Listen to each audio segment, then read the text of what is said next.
So I was thinking the other day about numbers.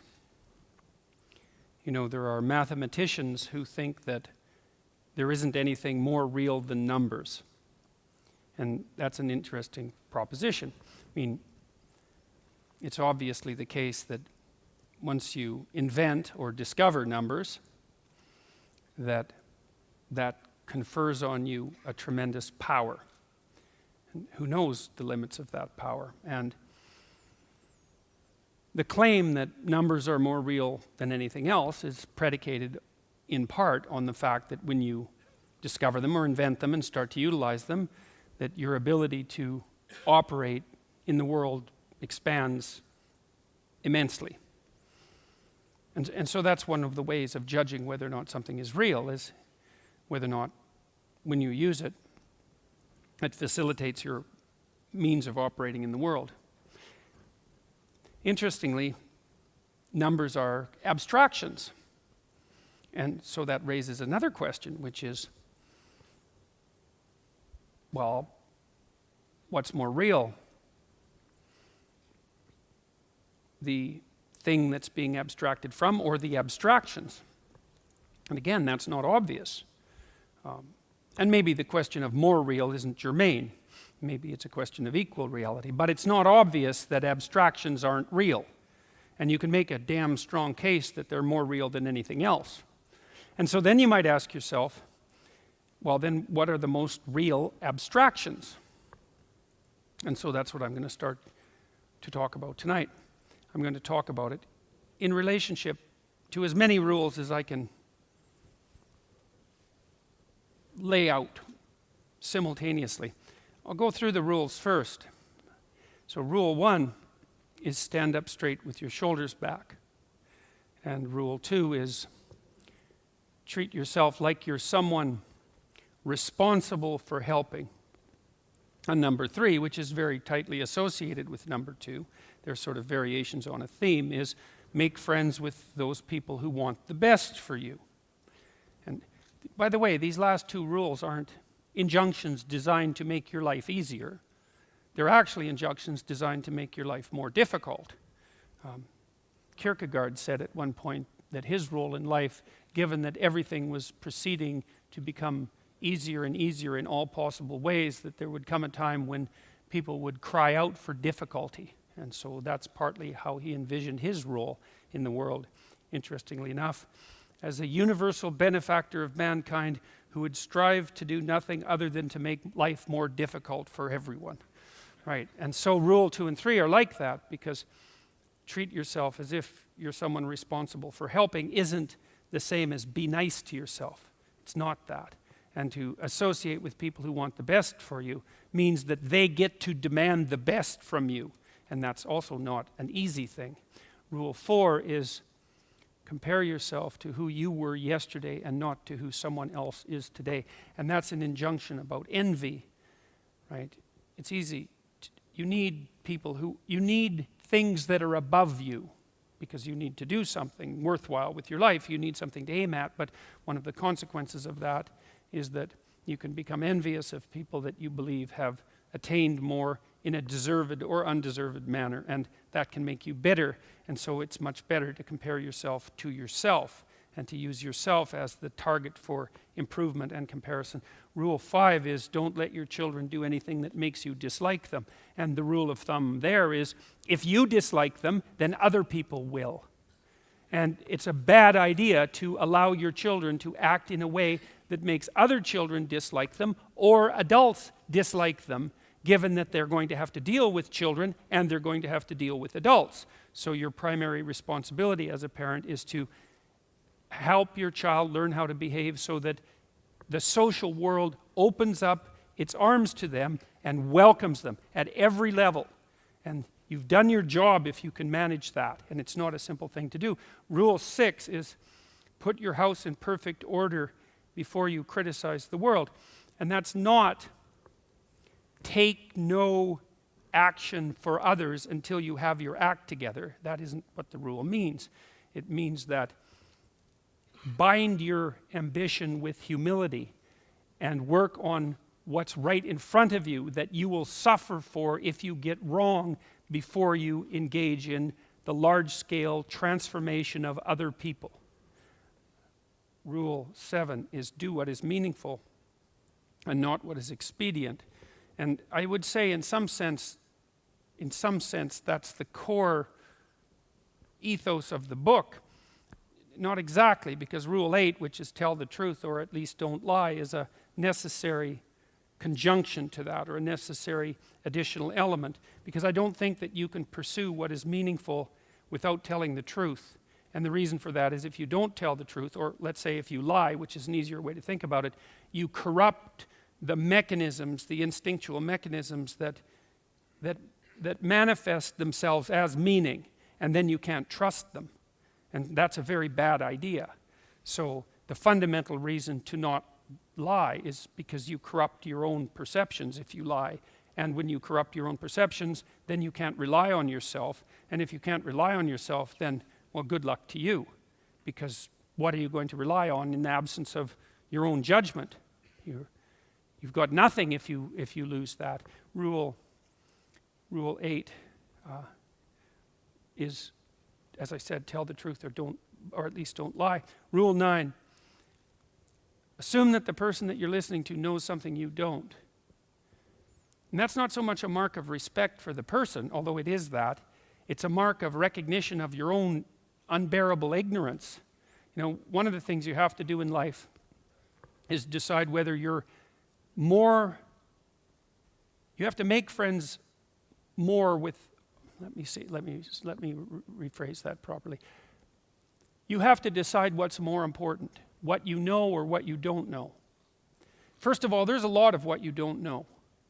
And so if you make friends with that, if you decide that's important, then, well, that's a good thing, because you're going to be surrounded by what you don't know your entire life. And so if you're appreciative of that, then that's going to make things go better for you. But the other element of that is, well, why should you be appreciative of what you don't know? And the answer to that is, well, you shouldn't. If your life is absolutely perfect in every way, you have exactly what you need and want, you've put everything in order around you, then what you know is sufficient. But if you believe that things could still be put right around you in your own personal life, and with regard to the effect that you have on other people, then obviously what you don't yet know is more important than what you do know, and you should be paying attention to find out what you don't know at every possible moment. And if you're fortunate when you have a conversation with someone and you're actually interested in what they say, then even if they're not very good at communicating, even if they're awkward, or even if they display a certain amount of enmity towards you, there's always the possibility that they might tell you something you don't know, in which case you can walk away from the conversation less ignorant and corrupt than you were when you started the conversation. And if your life isn't everything that you would like it to be, then being slightly less ignorant and corrupt is probably a good thing. And so Rule 10 is be precise in your speech. And that's an observation, I would say, that's a variant of a New Testament injunction, which is, or maybe a description of the nature of the world, which is knock and the door will open, and ask and you will receive, which is a very strange theory, let's say, but which I would say is far more in accordance with what we know about the psychology of perception, let's say, than you might imagine, because it is the case that you don't get what you don't aim at. You might get what you do aim at, and your aim might get better as you aim as well, which is something to consider. If you specify the nature of the being that you want to bring into being, then you radically increase the probability that that's what will occur. And of course you all know that, because you regard yourself, at least to some degree, as active creative agents, right? Your fundamental attitude towards yourself, at least in the manner that you act towards yourself, is that you wake up in the morning and you have a landscape of possibilities that lay themselves open to you, and you make choices between those possibilities and determine in consequence how the world is going to manifest itself. So you confront a field of potential. That's a good way of thinking about it. And through your choices, you determine which elements of that potential are going to concretize themselves into the real world. And you are very unhappy with yourself if you don't do that properly, and you're very unhappy with other people if they don't do that properly, and you're very unhappy with other people if they don't treat you like that's what you're like. Because part of what you demand from people, let's say, in terms of sheer civility, is that they act towards you as if you're the locus of voluntary choice in a world of potential. And you upbraid each other for that as well. If you have children and parents, your parents will say to you, if you're fortunate, you're not living up to your potential, which is actually a compliment in a sense, even though it's also a judgment. And the compliment is, I know perfectly well that you could be more than you are. And you'll hang your head if you have any sense, and you'll think, like you think in relationship to your own conscience, that yes, I have a lot of potential that I'm not fully realizing, and that actually constitutes a transgression against the good. And I don't think I've ever met anyone who doesn't believe that. If you have a reasonable conversation with them, it just seems self-evident. I mean, maybe now and then you meet someone who's narcissistically self-satisfied, but then they're narcissistic, and that's not good. That, as a medium to long-term strategy, that's a catastrophe. That ends in disaster. You know, it's a short-term, it protects people, but long-term, it's not good in the least. And of course, other people don't appreciate it as well. Rule 11 is don't bother children when they're skateboarding. And that's actually a discussion of courage, of encouragement, more specifically, because I've been trying to understand, for example, what role parents play in the lives of their children. And I would say this is a role that is of fundamental importance, as well as attempting to guide your children so that they act in a socially desirable manner, so that the world opens itself up to them. You also want to encourage them, which is not the same as sheltering them. It's not the same at all.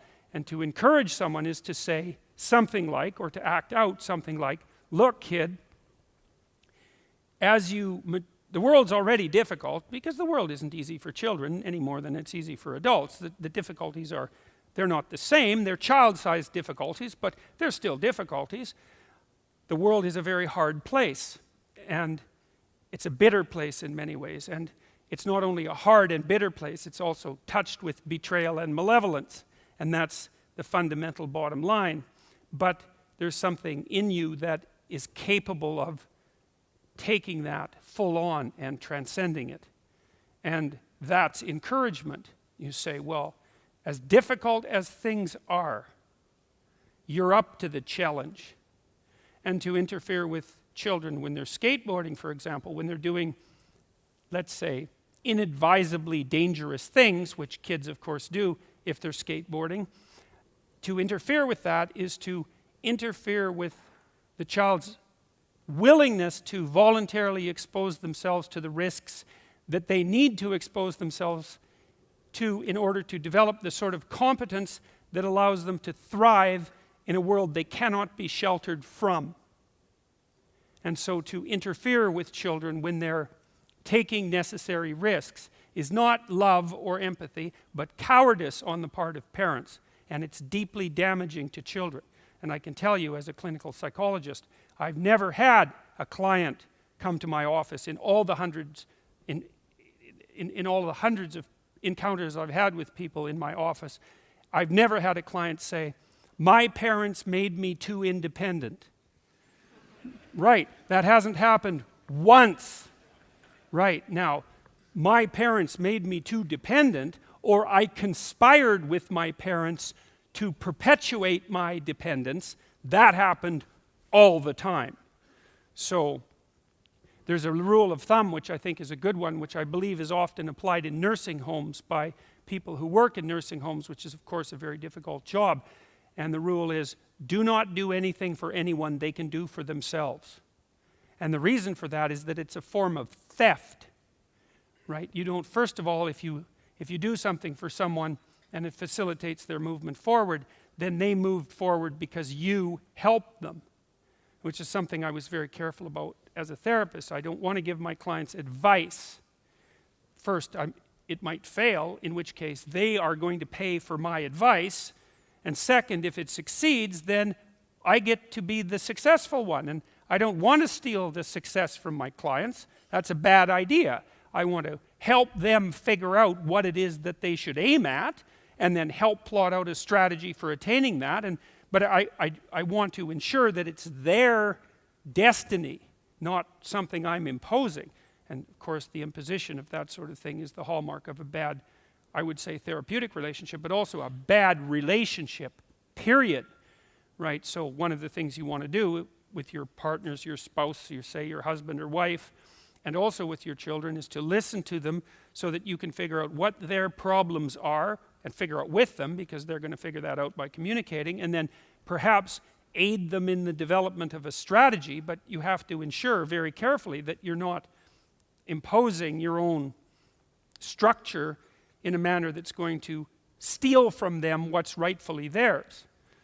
So Rule 11 is an injunction to courage as the fundamental. Because you could say, well, what's the antidote to the catastrophe of life? And one answer might be safety. It's like, well, look, everyone's sensible enough to know that a certain amount of provision for safety is worthwhile. You should probably wear your seatbelts when you're driving around in your car, because why take foolhardy risks? But given that there is no security in life, in the final analysis, then encouragement is a much better medication than sheltering. And that's I think in keeping with the idea that what life is essentially is not a place to attain happiness or even to aim for happiness, even though you should be grateful if some comes along now and then, but a call to something like adventure. And I think that's the proper way of conceptualizing it. Certainly, if you go watch a story, a movie, you read a book, something like that, if you encounter a narrative that's gripping, whether it's a romance or a classic adventure story, then the element of it that's gripping is the adventure. And so to portray life as an adventure in romance and in the world is the proper way to portray it. And the way that you facilitate the adventure is through encouragement. I had a client once, I really liked him. He was a good guy, he was a smart guy, good-looking young guy, had everything going for him, He was a good musician, he was a talented athlete, but he hadn't been encouraged, I wouldn't say. He told me about his relationship with his girlfriend. He said his girlfriend wanted to go biking around southern Ontario. She was about 19 or 20, and he thought he might join her. And when she went and talked to her parents, they made every provision possible to help her prepare for the journey, to make sure her bike was in good shape, to make sure she had the right equipment, to help her plot out a route. And when he went and talked to his parents, all they did was worry that he was going to get hurt. And he might get hurt, because people get hurt. But they didn't understand that they were choosing between the hurt that he might encounter by going out in the world and having an adventure, let's say with his girlfriend, or the hurt that he would encounter by staying at home, cowering in his basement under the protection of his over-loving parents, while his girlfriend ventured bravely into the world. You think, well, which of those two things is most likely to be damaging? And the answer to that is, well, his parents wouldn't worry as much as if he was in the basement. And that's the wrong worry even, because they should worry more, not less. So in Rule 12 is pet a cat when you encounter one on the street. And it's oddly enough, a meditation on fragility. It's a discussion of what you do when you don't know what to do, and that's really when things have gone badly for you, when you face a terrible tragedy in your own personal life or in your familial life, or perhaps even in the life of your community, when things come crowding in at you too quickly. In the case of a death in the family, or a terrible illness, or the collapse of a dream, or any of the things that can flip your world upside down, is how do you cope with that? And that chapter contains a discussion of the necessity of narrowing your time frame, because sometimes the right way to look at the world is across years, and sometimes it's across months. And When things are more out of control, perhaps it's across days. And when things are really, when you're really up against the wall, it's across hours or even minutes. And during those minutes, then you concentrate on doing as well as you can with what's right in front of you for the longest unit of time that you can tolerate conceptualizing. Maybe that's what you do at someone's deathbed. And while you're doing that and suffering away madly, then you also take the time to appreciate everything you can that manifests itself, that allows itself to be appreciated. And so that's the metaphor of the cat, I suppose. And so that's the 12 rules. And I'll return to rule 1, which is stand up straight with your shoulders back. And I'm going to use it as a platform for laying out the abstractions that I talked to at the beginning of the lecture. So some of you might be familiar with the central Taoist symbol. And it's a symbol of Tao. And Tao is a very strange word. It doesn't have an easily translatable single meaning, at least in English. It means a variety of things. It means the path of life. So that would mean the path that you take as you move forward through life. But it would mean more also the proper path. So it's the proper path through life. So the idea, Tao is a symbol of reality. And one of the things it means is the path you take through life. And so there's an implicit idea there that the fundamental reality of life is the path you take through life. It's not a materialist idea. It's a different kind of idea. It's the idea that life is a journey. Well, we're mobile creatures and we're on a journey. And the best way to conceptualize reality is as the place that you journey through. And the question is, well, what are the elements? What are the constituent elements of the place that you journey through? Because that's also part of Tao. And the Taoists believe that that's yin and yang. And yin is the black serpent, because those are two serpents head to head that make up the totality of the world. And the black serpent is yin.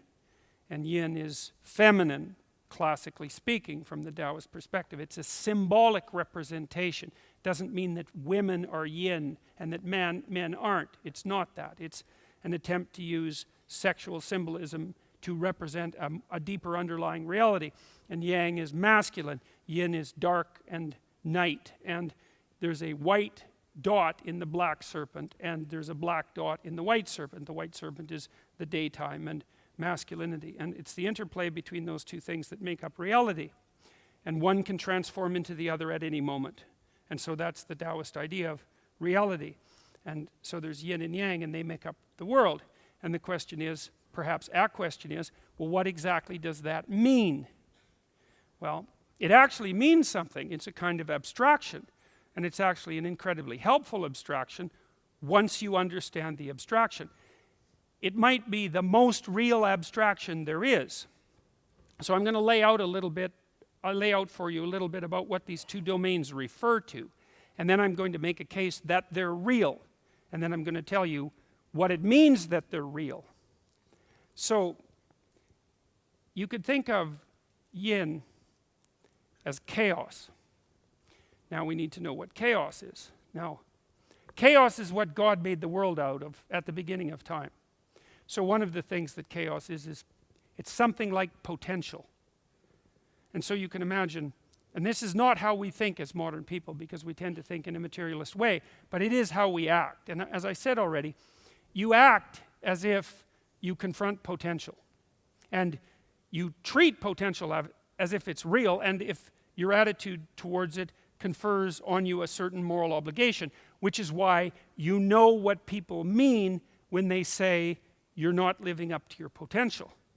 No one ever says, well, what do you mean by potential? Not unless they're being argumentative, because you already know. And very few people say, well, I'm fully living up to my potential. So you admit to the reality that undergirds that the conception that makes that question a possibility immediately. The potential is, well, potential is the future. That's part of it. And we believe in the future. We believe that it exists, even though it isn't here and it's not measurable. It only exists as a potential set of realizable possibilities. That's what the future is. And it's really what we contend with. We don't really contend with the present precisely. We orient ourselves towards the future, and the future comes at us from every direction. And we decide as we encounter the future which parts of it we're going to interact with and how we're going to construct the present and the past as a consequence of doing that. And so part of chaos is potential, and that's the positive part. It's like if you're in a bind, what you look for is potential. Is there another way of conceptualizing this? Do I have a different way of acting? Can I make another plan? Is there something that I'm not taking into account that would make this terrible situation tolerable? That's all an attempt to call upon potential and to use it to transfigure a reality that's intolerable. And maybe it's intolerable because of the way you're conceptualizing it. Now, I'm not being naive about that. I understand perfectly well that people can find themselves so badly cornered in life that they're basically done no matter what they do. People obviously develop fatal illnesses and they die and their businesses collapse, and genuinely terrible things can happen to you that aren't your fault, that you can't fix. I'm not saying that you can just gerrymander the world by changing your attitude. It's not that straightforward. But I am saying that you have a tremendous ability to transform the landscape of possibility that reveals itself in front of you, and that when things are terrible, that's your best bet. It doesn't mean it will succeed. It just means you don't have a better option. And so chaos, that potential, is also something that manifests itself in a terrible manner. So imagine this. This is a good way of thinking about it. So imagine that you have an intimate relationship. Let's say a marriage. And the marriage is predicated on trust and fidelity, which is a variant of trust. And that the trust and fidelity is an axiom of your memories. You might think, well, what does that mean? It's like, well, let's play it out. Imagine you've been married for 10 years, and then your wife tells you that she has had 3 affairs, each of them lasted 3 years, and the last one has lasted 5 years, and it's still ongoing. Or maybe you discover that. Okay, so then you might say, well, what happens then? Well, what happens is that everything you thought was wrong, right? And this is such an interesting thing, because it actually means you had the past, and you think the past is fixed. It's done with. That's why it's the past. But all of a sudden, you find out that one of the things that you thought about the past, and it happens to be a very important thing, wasn't true at all. And so what that means is that whole past that you thought was what it was, wasn't what it was at all. And so it transforms itself from an actuality into potential. And most of that potential is negative, unless you're relieved that your wife had an affair. Well, but that's an important consideration, because you can imagine a situation where your marriage is dreadfully unhappy and you're just looking for an excuse to leave. It's possible that that revelation, even though it would be shocking, would also come with a fair bit of relief. And so the potential that manifests itself, even when it's unexpected, doesn't only necessarily manifest itself in a negative guise. It can also free you. And if your marriage was unhappy, even if you wanted to cling to it, if your marriage was unhappy and the betrayal was revealed and you're divorced and you set yourself up, in 2 years you might be in a better place than you were. It's not a pathway I'm recommending, by the way. I'm just saying that it's more complicated than it looks. That's the introduction of chaos into order, right? And the oldest story we have is something like, order is susceptible to disruption by chaos, and the fundamental demand that's made on the human being is to contend with the chaos that disrupts order. Not to live in order and not to live in chaos, but to be able to contend with the chaos that disrupts order. And so when you encourage your children, for example, what you're doing is encouraging them to become the masters of the chaos that can disrupt order, rather than denizens of order, which makes them tyrants, or denizens of chaos, which makes them nihilistic and hopeless. So you train your children, you encourage your children and yourself and your partner, if you have any sense, to be a master of emergent chaos and to be able to contend with that. And so chaos is potential, and it's this disruptive, it's the capacity of the infinite world to disrupt your finite considerations. That's another way of looking at it. Another way of looking at it is it's the serpent in the Garden of Eden. And the reason that that story is set up the way it is because it's trying to represent that. There's no place that's so bounded and secure, even if it's set up by God himself, that doesn't have an agent of chaos inside it. It's exactly the same idea that the Taoists put forward with their symbolic representation. It's just portrayed in a different manner. And the question is, well, what do you do in the garden given that there's a snake in it? And the answer to that is something like, you become the master of snakes. And that's a deep idea. That's the same idea as confronting the dragon and getting the treasure. That's the same idea as going to the bottom of the ocean and rescuing your father from the belly of the whale. It's the same idea. And that's an element in the greatest of stories, and the greatest of stories is heroic story. And the heroic story is to voluntarily confront the unknown when it manifests itself, and to gather something of value as a consequence, and to share it with the community. There isn't a story that's more emblematic of what it means to be human than that. That is us. That's our best bet. All right, so chaos. Chaos is the catastrophe that will suddenly enter your life. Chaos is the flood that's definitely coming. Chaos is the ever-present possibility of apocalypse in your personal life, in your familial life, and in this broader social life, right? Chaos is the consequence of your finite fragility existing in a world that's beyond you. Chaos is potential. Chaos is what lies before you. Chaos is what you can call on when you need something to rescue yourself from malfunctioning order. It's a permanent element of existence. Chaos is what you don't know. Chaos is what's outside the fire. Chaos is what's outside the walls of your house. Chaos is what's outside the walls of your town. Chaos is what's outside of the borders of your country. All of that is chaos and potential. Order. Order is where you are when what you're doing is working in the manner that you intended. Okay, it's a very specific definition. How do you know that you know what you're doing? Well, you don't, because you don't know what you're doing, because you don't know everything. Everything you do is bounded by ignorance. Well, you still have to operate in the world. And so what you do is you make finite plans, and then you execute plans, and then you execute strategies to make those plans manifest themselves. And if the plans manifest themselves the way that you desired, then you regard your knowledge as sufficient.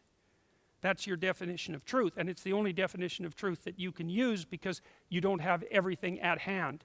And when you're aware what you're doing is working, that's order. And you might think, well, I should just stay there, because that's a comfortable place to be. And there's a certain amount of truth to that, except for one thing. If you've defined a domain of order, and you stand in it, and you wait, the disorder will enter all by itself, because things aren't static. Things change all the time, and your attempt to bind yourself within a static structure is destined to fail, because everything around you is in flux, and the thing that you've parceled out as permanent will transform itself across time. Here's an example. Let's say you're a perfectly well-adapted 11-year-old. And it's actually possible to meet 11-year-old children are often very delightful, because they're like adult children. They're not teenagers. They're the most mature form of children. And they can be really delightful people. And then like 3 years later, you hate them.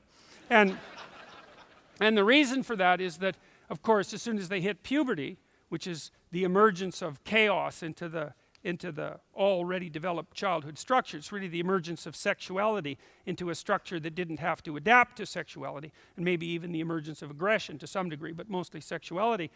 If the child maintains only the 11-year-old personality, by the time they're 16, they're no longer a delightful 11-year-old. They're a very immature 16-year-old.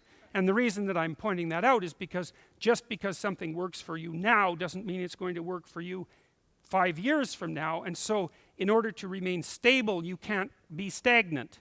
They're not the same thing. Stability is a dynamic, not a not something static. And so not only do you have to be where you are, but you have to be going to where you're going, and you have to be participating in both of those things actively. So it's stability plus transformation. And I would say that manifests itself. You know when you're there because that manifests itself as meaningful. That's actually the instinct of meaning, which is an instinct, and perhaps the deepest instinct is precisely the instinct that tells you when where you are is sufficiently stable, but you're transforming yourself at a sufficient rate to keep up with everything that's changing. And you know that because if you're at your job, you might say to yourself, well, my job is really secure, but it's not very challenging. And you think, well, why do you care about that? It's very secure. And the answer to that is, well, if it's not challenging, it's deadening in a sense, right? The spirit goes out of it if it's not challenging. You need to be challenged. And why is that? Well, the answer is, well, tomorrow is coming, and whoever you are now isn't enough for tomorrow. And so today you also have to be preparing for tomorrow and next week and next year. And if your job isn't challenging, then it isn't doing that for you, and you find it deadening, not meaningful. And the reason for that is that it violates your most essential instinct, and your most essential instinct is the instinct for meaning, and it actually signifies that you have the balance between chaos and order right, deeply right, which is why it's the most fundamental of instincts, because chaos and order are the most real of things. All right, so you have the chaos that surrounds you, and in some sense infinite in scope, and then you have the order that you produce, which is your mastery of it. Well, let's take order apart for a minute. We want to think about the structure of order. And I'm not saying that chaos is bad and order is good. I'm not saying that at all. That's not the right way to look at it. It's the balance between them that's of crucial importance. They exist as superordinate categories. Whether you like them or not is really not that relevant. They're the fundamental constituent elements of reality. You might say, well, what's your evidence for that? And I can tell you one piece of evidence, which I won't go into for very much time. You have two hemispheres, and each in your brain is composed of two hemispheres, which implies something about the nature of the world, given that your brain is hypothetically adapted to the structure of the world. It's not just your brain, because animal brains have the same fundamental structure, this bifurcated structure. And the bifurcation indicates that there's two fundamental realities, because otherwise, why would you need a bifurcated structure? Or maybe you'd need a triune brain, or one that's divided into four, but that isn't what you have. You have one that's divided into two. And if your working definition of reality is scientific, biological, let's say, then your definition of reality is that which shapes life. You can't actually do better than that from a Darwinian perspective. And if the reality that shaped life produced a bifurcated representational structure, then that implies that the proper way to represent reality, and perhaps that reality itself, is in fact bifurcated. And I believe it's bifurcated in the manner I just described, and the neurological evidence for that is actually quite overwhelming. It's come from multiple sources, some of them Russian, some of them American. That's where most of the work has been done. Your left hemisphere is specialized for operation in those situations that you know and understand, and your right hemisphere is specialized for operation in those situations that you neither know nor understand. And the proper way to orient yourself in life is to get the balance between those two sets of operations correct. And the way that manifests itself in your subjective experience is as meaningful engagement. And so that's not a bad first pass, what would you say, justification for the view that these two domains are the most real domains. Okay, so order. What is order? Well, if you just sit there and do nothing, that will be chaos. Why? Well, because you'll suffer and die. That's what will happen. So, without action on your part, deterioration and death is a certainty. Okay, so you need to act. Well, and we built on an action platform. I mean, we're the consequence of 3 billion years of evolution for action. Action, movement forward in the face of necessity. is the prime dictum of life. That's a good way of thinking about it. We're embodied action. Well, what do you have to do when you act? Well, at minimum, you have to do whatever keeps you able to act. These are truisms, right? I mean, you have to have something to eat. You have to have some fresh water. You need some shelter, right? You need some companionship. You need a sexual partner. You need children. You need play. You need to be touched. And I actually mean need, by the way. People deprived of play go insane. People who aren't touched die. These things are necessary. Well, assuming that survival itself is necessary. But we'll start with that. We'll start with the assumption that just sitting there and suffering and dying is not the right solution. Okay, so you have to act in the world. You have to act in the world that in a manner that stops you from deteriorating and dying at minimum. And that means that you have to address the problems that are intrinsic to that destiny. Now, you have all sorts of systems that have evolved to help you do that. Motivational systems. You have to eat, so you get hungry. You have to find water and consume it, so you get thirsty. You get lonely. You get curious. There's specialized biological systems that are very, very old. You get aggressive. You get afraid. You suffer pain. There's specialized systems for all of those unidirectional systems of orientation in the world, and they help you figure out what to do. So when you're hungry, it's time to eat, and when you're thirsty, it's time to drink, and when you're lonesome, it's time to seek out some companionship. And you have specialized systems that help you do that. But they're not enough because, well, they're not very bright. That's one way of looking at it. They're kind of unidimensional, and you also have the problem of organizing all of them. It's like, well, you have to eat now, and you have to drink now, and you need a companion. And it's probably time to play, and you have to do something about shelter, and there isn't just you right now, there's you now, and tomorrow, and next week, and a year from now, and 5 years from now, so you have to plan across all those stretches of time, and there isn't just you now and the future you, there's you plus your family and your community, and so all of that has to be taken into account while you're plotting your movement forward. It's very, very complicated. You have all these problems to solve simultaneously.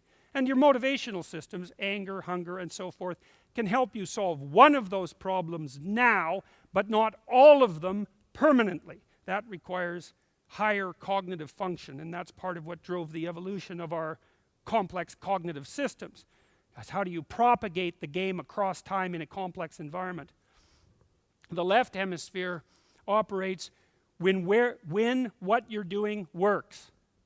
And so a lot of what you do during your life is to keep your right hemisphere off. People don't like it going on accidentally. It's the home of negative emotion. It's the home of pain and anxiety. It's the thing that turns on and freezes you in your tracks when something that you deeply did not expect happens. And it prepares you to deal with the onslaught of what you didn't expect. Now, it's not all bad news, because to use the right hemisphere in a judicious manner is also something that adds intrigue and interest and artistic expression and all sorts of positive things to your life. So, because potential is not only negative, it's also positive, it can be dealt with in ways that are deeply enriching and meaningful. Order. Okay, so you have to do something. Otherwise, the consequences are dire. To do something, you have to value something. It's a definitional issue, because to do something is to act out the proposition that the thing you're doing, the thing you're aiming at, let's say, is preferable to the thing you have. And preferable means you'll do it. So those things are tied together so tightly you can't disentangle them. If you say, I'm aiming at X, but I don't value it, then there's something wrong with the way that you're conceptualizing the statement. Because to aim at something and to work to bring it into existence is the same as valuing it. And if you say, well, I don't value it, then something's out of kilter. Either you're acting out a falsehood, or you don't know what you're talking about. It's one of those two things. And you meet people like that who are deeply confused.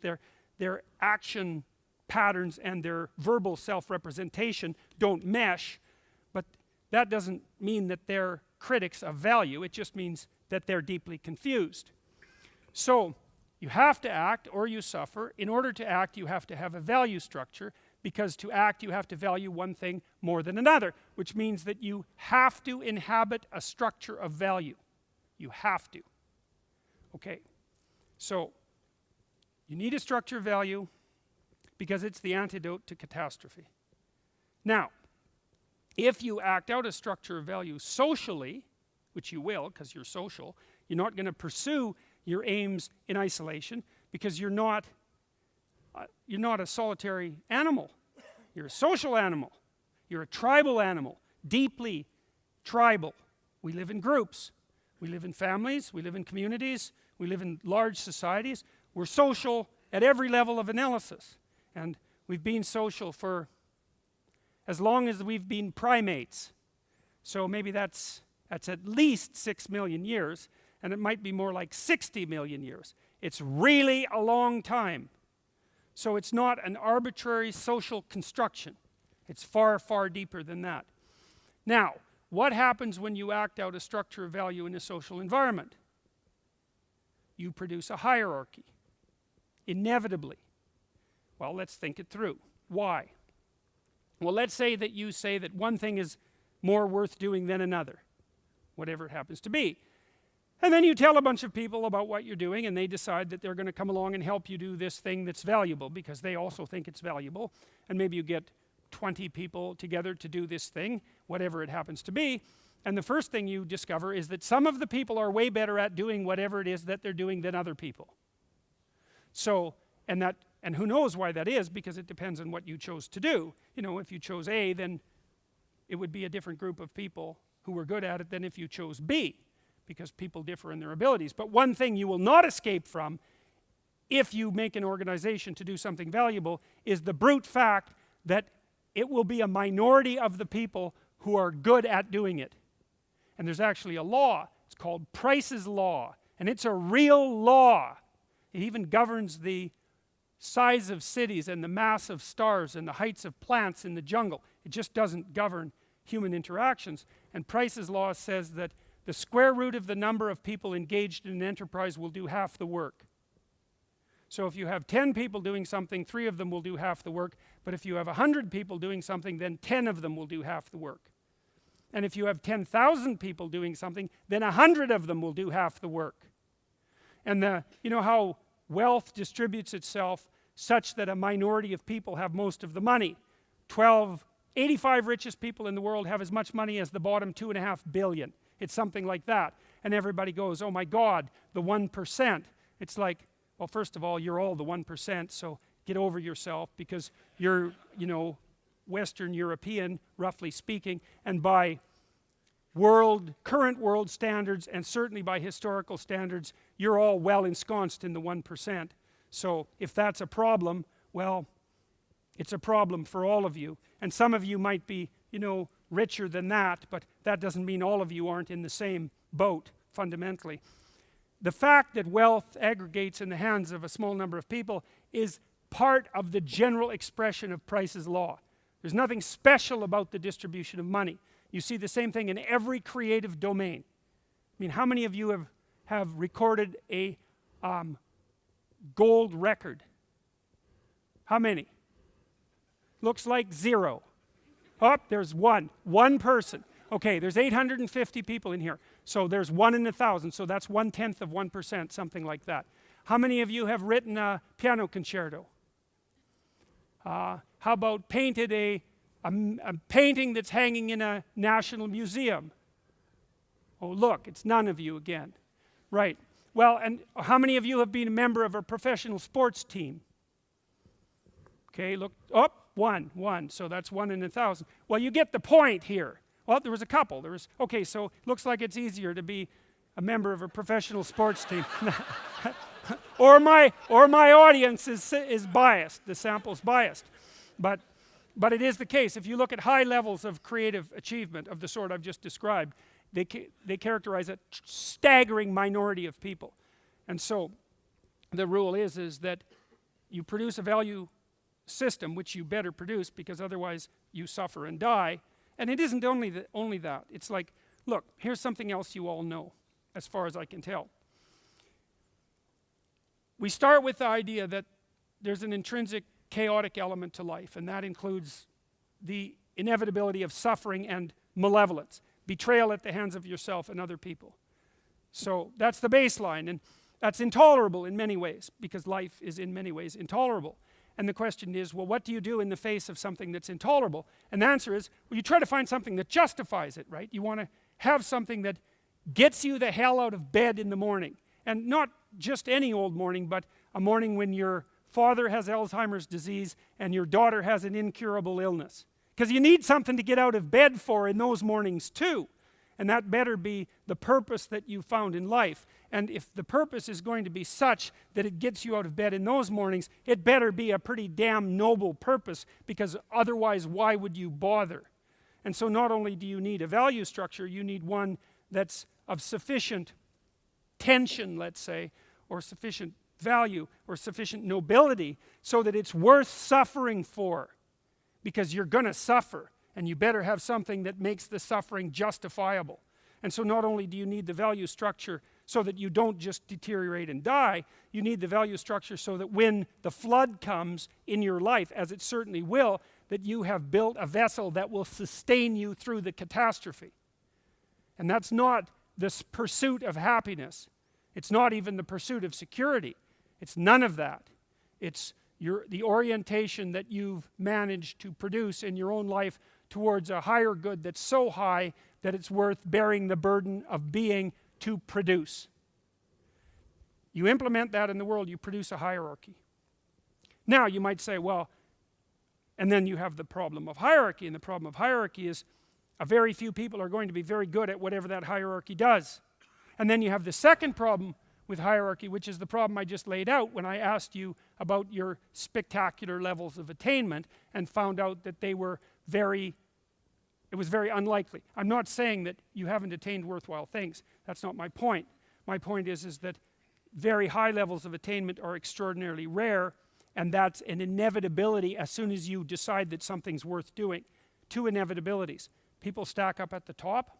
Minority of people stack up at the top and take most of the proceeds, whatever they happen to be, or deserve them, or earn them, whatever, however, I don't care how you conceptualize it, and almost everybody else stacks up at the bottom. And so the problem with hierarchies is that even though they're necessary, they tend to produce a situation where most people stack up at the bottom. And so that's the next thing that we have to contend with. You can't get rid of the hierarchies, because if you get rid of the hierarchies, there's no value structure. And if there's no value structure, not only do you deteriorate and die, you want to deteriorate and die. And that's not a good solution. But if you do generate a hierarchy, then you have the problem of the hierarchy. And the problem of the hierarchy is that it will dispossess most people. Now, to the degree that the postmodernists have something to say, that's what they say, is hierarchies dispossess. Okay? And then we can look at that clearly and carefully, and we can say, that doesn't mean, A, that hierarchies themselves are corrupt or that we can dispense with them, but it also doesn't mean that we have no moral obligation to the dispossessed. And we say, well, how do we deal with that politically, conceptually? And the way we deal with that, at least in part, is to produce a political spectrum that ranges from left to right, that deals with hierarchy and the problems that hierarchies cause. So one of the things that you can reliably assume about someone who's on the right is that they will be patriotically in favor of the current hierarchy. Or even more abstractly, they're in favor of the idea of hierarchy itself. And you say, well, more power to the people on the right, because you need hierarchies, so they should support them. But then you have to take the people on the left who say, yeah, but what about the people who are dispossessed by the hierarchy? And what you have to say to them is, yeah, we actually have to do something about that. And you think, well, how do we do something about that? And the answer is, we don't actually know. Because there's no permanent solution to the problem of dispossession by the hierarchy. We don't know how to fix it. You say, well, we could flatten the hierarchies. It's like, not without disrupting the value structure. That's a price you don't want to pay. Well, we could take from the top and put it at the bottom. It's like, yes, hypothetically, we could. But it turns out that when you try that in practice, it's very, very easy to rapidly go too far. And then what you end up with not is less dispossessed. You end up with no one who has anything. And that's not a good solution to the problem of scarcity, right? To make everyone equally dead or equally starving, which is essentially what the communist states did across the entirety of the 20th century, is not the proper way to address the problem of hierarchy. Now it has to be addressed, even if you're on the right, because here's one thing that happens. Hierarchies tend to ossify, because what happens is that the people at the top, maybe they got there by merit, but it's easy for them to gerrymander the system so they can stay there without merit, or perhaps their children can stay there without merit, or the hierarchy becomes corrupt so that people who only use tyranny and power can climb it, and so you don't have a hierarchy of competence and value anymore, you have a hierarchy of brute power, which looks like a tyranny. So there's all sorts of ways that hierarchies can deteriorate, and we have to be awake to ensure that that doesn't occur.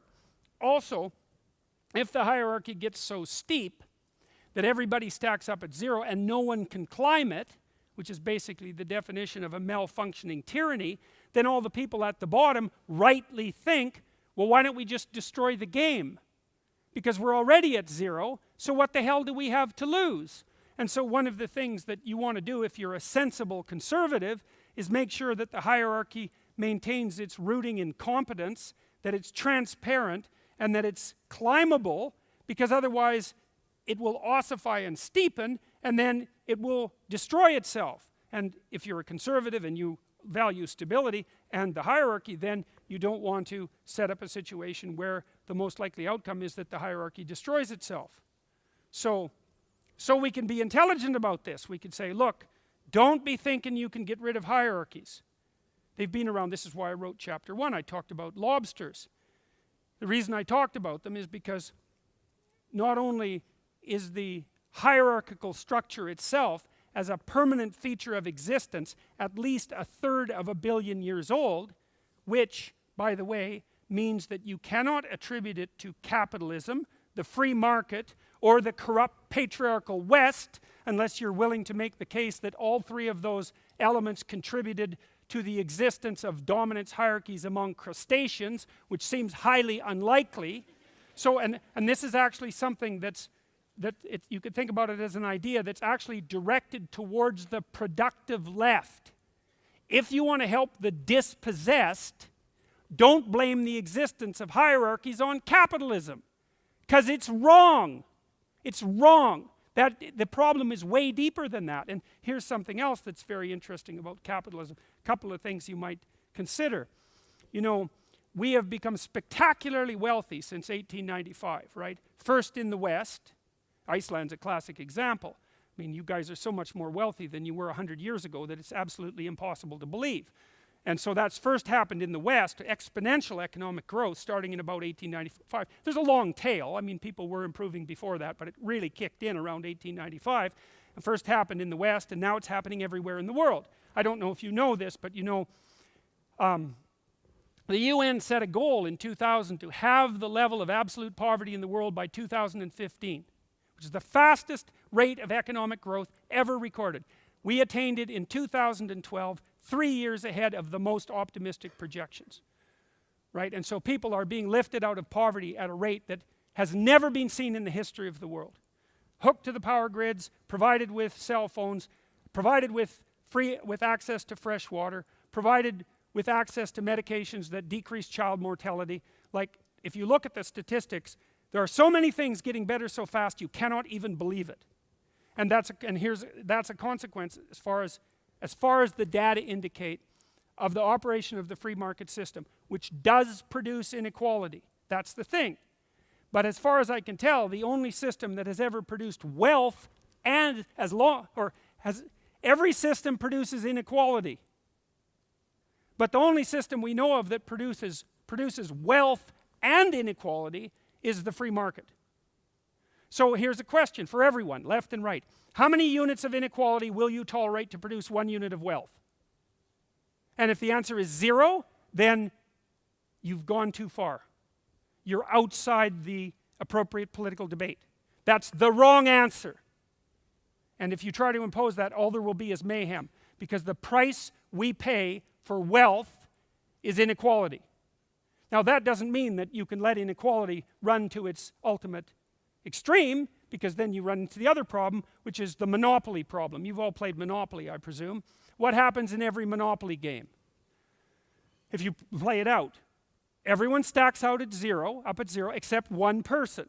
Now, if you play it 50 times, you'll find that it's hardly ever the same person, because it's basically a game of chance. And there's a fair bit of chance, by the way, operating in the distribution of money in the world. It's not all chance, but there's a fair bit of chance. But the logical conclusion to a hierarchy that can play itself out totally is that one person has everything and everyone else has nothing. Obviously, that's not a useful outcome. So you know, and there are ways that we fix that in our society. We have progressive tax policies, and you can argue about their utility, but that's one way of rectifying it, potentially. Another way of rectifying is that we don't have one game, right? In a pluralistic society, we have many, many games that people can play, and so if you can't be a successful lawyer, then maybe you could be a successful plumber, and if you can't be a successful plumber, maybe you can run a small restaurant, or, you know, there's a diversity of games. And so that's a good way of allowing, of increasing the robustness of the system so that you don't get hierarchies that are so steep that they collapse in upon themselves. And so those are sophisticated approaches. And perhaps there are other approaches too, but it's an intractable problem. It says in the New Testament, it's one of the things you'd swear would be edited out because it's such a harsh statement. The poor will be with us always. Well, what's that in reference to? It's also in reference to the Matthew principle, which is another New Testament statement and happens to be an economic axiom. To those who have everything, more will be given. From those who have nothing, everything will be taken. That's the structure of the world. And you can't lay it at the feet of the West. It's the structure of the world. Now, that means we have to contend with it, and it's not an easy thing to contend with. And part of the reason that we have a continual political dialogue, and that we need to have a continual political dialogue, is to make sure that our hierarchies exist and remain intact, but don't become so steep and corrupt that they destroy themselves. And you need a left and a right for that. But that means the left has to admit that hierarchies are not only necessary but valuable, and the right has to admit that despite their necessity and value, they tend to stack people up at the bottom, and that actually constitutes a continual problem. You see that in the Old Testament, because one of the things that happens in the Old Testament is Israel struggles up to state and empire status 6 times. It struggles out of the chaos up to empire status. And then it gets corrupt. It loses the way. It isn't balancing things between chaos and order properly. The kings get arrogant, and so do the people. And they forget their relationship with God. That's another way of thinking about it. And then a prophet comes up and says, you aren't paying enough attention to the widows and the orphans. You better look out, because that displeases God. And the Israelites, who are stiff-necked and arrogant, think, what's God going to do to us? Which is not a very wise way of thinking. And so they don't take the steps necessary to rectify their deviation from the proper path, and they get absolutely flattened. And the consequences of that last for generations, like 7 generations. And then they struggle their way up to something approximating empire status again, and exactly the same thing happens. They forget, and they collapse. And there's 6 stories like that in the Old Testament. It's all documented by a man named Northrop Frye, who was a Canadian literary critic who wrote a couple of books on the Bible, one called The Great Code and the other called Words with Power, which I would highly recommend. It's an analysis of the Bible as literature. Brilliant. For those of you who might be interested in Jungian thinking, Frye's thinking is a nice adjunct. So, all right, so that's the nature of the world. Order, chaos, and order. And your goal is to keep the relationship between those 2 things optimized. And you do that by doing what's meaningful, not what's expedient. That's rule 6. And you ensure that you have the world construed properly by following rule number 8, which is tell the truth, or at least don't lie. You don't want to pathologize the instinct that orients you in the world. And you will pathologize it by engaging in habitual deceit. And the reason you do that is when you practice something, you build structures that specialize in that, and then they run automatically. So if you're living a lie, which is a very common thing for people to do, then you're building neurological mechanisms that view the world through that lie. And once they're built, they're you. And good luck unbuilding them. It's very, very difficult. That's in part what happens to people who are addicted, by the way. They build mechanisms of search, neurological structures that are focused on the drug, and those systems are alive, and all they want is the drug. And it's not psychological exactly, it's psychophysiological. Don't build structures of cognition predicated on deception, because you will pay for it. And so if you're going to guide your life with the orientation of the instinct of meaning, then you have to be very careful with what you say and write and think, because every time you say or write or think something, you build a little neurological structure that's specialized for that, and it participates in this parsing of the world. So, all right.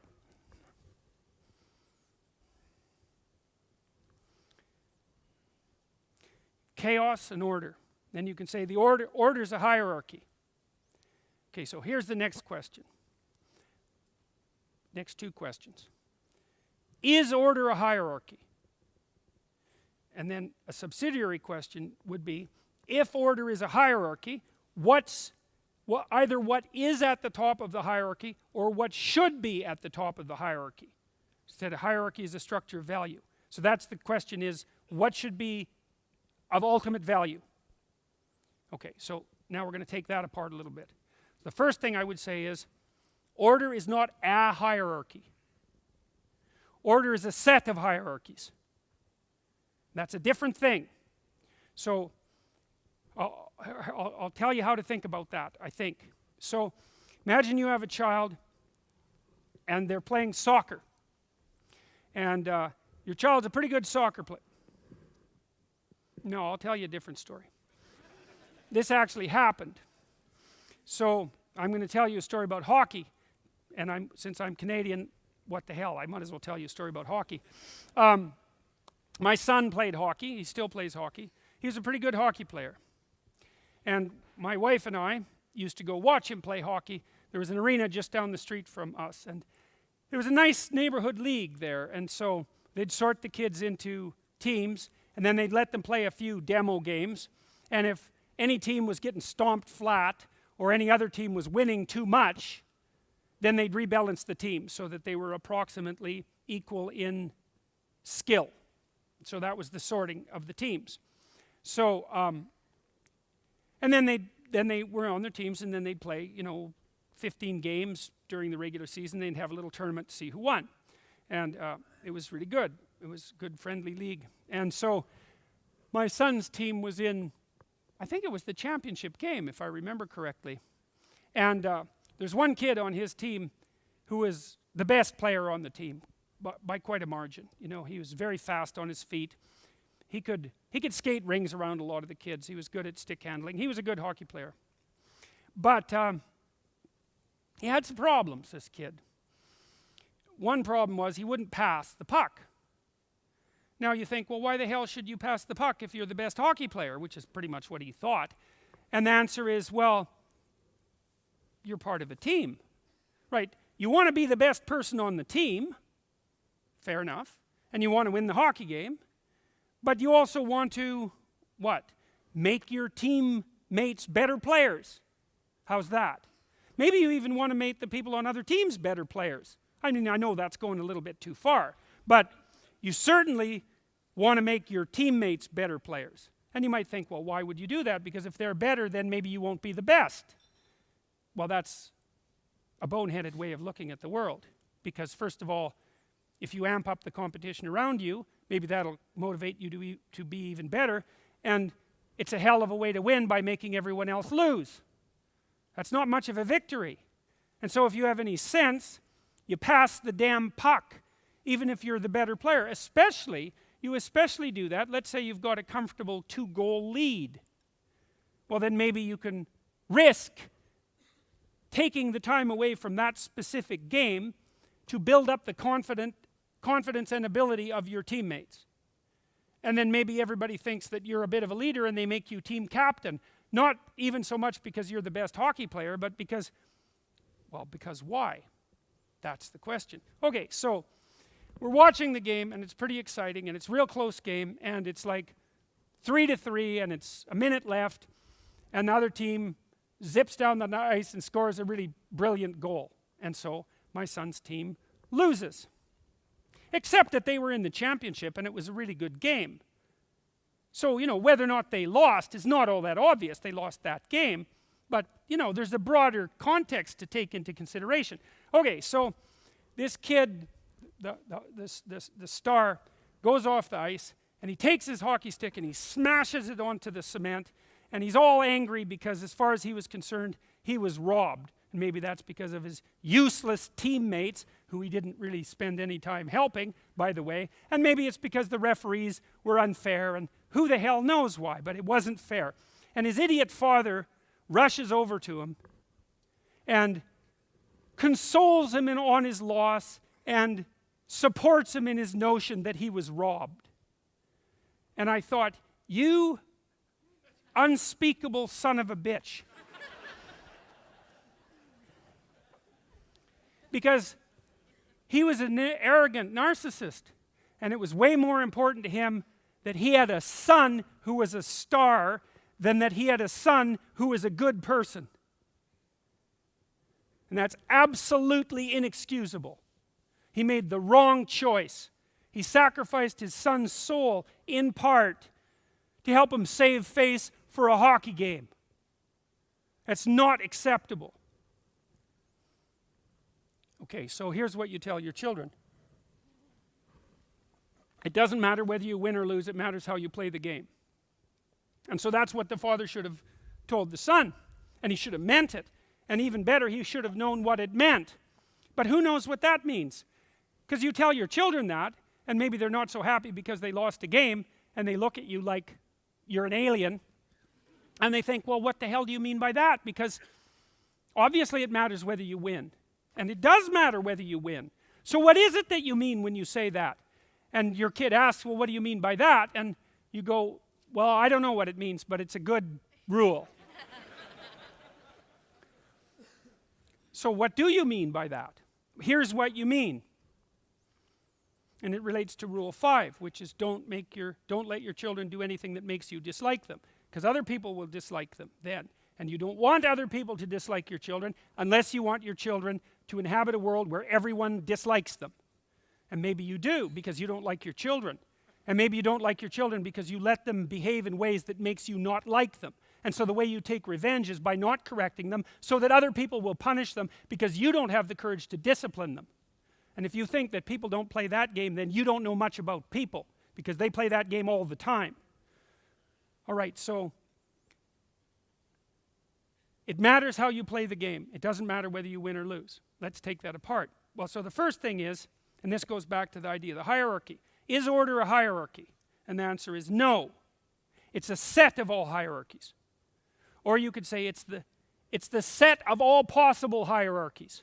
Because, in a society at a given time, there's hierarchies that function, but that transforms, and then there's new hierarchies that function. The specifics of the hierarchies change, but the fact of the hierarchies remains. And so you can imagine a hierarchy as a meta-structure that consists of a multitude of possible hierarchies. And that's going to change as life continues. And so what you want for your children is not to be the master of a hierarchy. You want for your children to be the master of the set of all possible hierarchies. Because then no matter how things change, they're ready. You say, well, how is it that you get ready for things to change? And the answer is, play so that people will invite you to play. Right, and there's a rule for children, for raising children. And it's a rule. One of the things you can do with your children, this is something good for men, because men are more likely to do this than women, although women can do it too, but men are more likely to do it. It's really good for children to engage in rough and tumble play fighting. First of all, if you have children and you've played with them physically, you know that they absolutely love it. They will rough and tumble play with you until you are completely exhausted and they're not even vaguely ready to quit. They have an inexhaustible hunger for it. And they like to be pushed to the edge. So I knew this when I was a new father, partly because I read work by a man named Jaak Panksepp, who was a genius, an affective neuroscientist, one of the world's great neuroscientists, perhaps the world's greatest neuroscientist, although there's 4 or 5 people that might compete with him. He wrote a book called Affective Neuroscience, Emotional Neuroscience, which is a work of real genius. He discovered the play circuit in mammals, because there's a separate play circuit in mammals, a specialized circuit. And he did a lot of work on rats, and showing that in order for a rat to become socialized, because rats are highly social, they had to engage in iterative bouts of rough and tumble play. And here's a cool thing. It's a ridiculously cool thing. So, and this has to do, in some sense, with the postmodern critique of the patriarchal tyranny. So, if you take 2 juvenile rats, males, and you imagine you give them an opportunity to play. So you throw 2 of them into a little play arena and you let them wrestle. Okay? The next time that you bring them to the same place, you can measure how much work they'll do to open the door to the arena. How many times they'll push a button, say, to open the door, or how hard they'll pull if you tie a spring to their tail. And so you can get an estimate of their motivation, because the more motivated they are to play, the harder they'll work. And rats will work really hard to play, so you know that they want to play. I mean, assuming that you're willing to accept the fact that if you work for something, you want it. It's like an operational definition. So rats will work to play. Now, if you let the rats out in the play arena, and one rat is 10% bigger than the other, then that rat will win. You might say, well, what does winning mean? And rats wrestle like people wrestle. They even pin each other.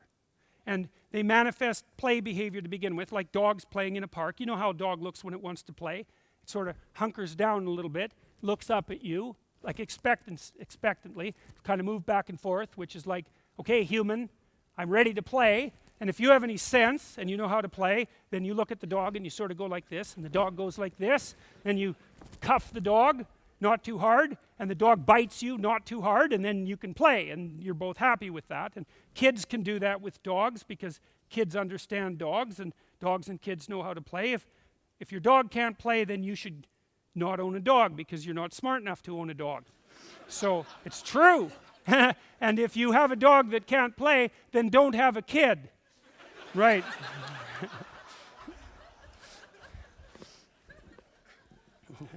It's true.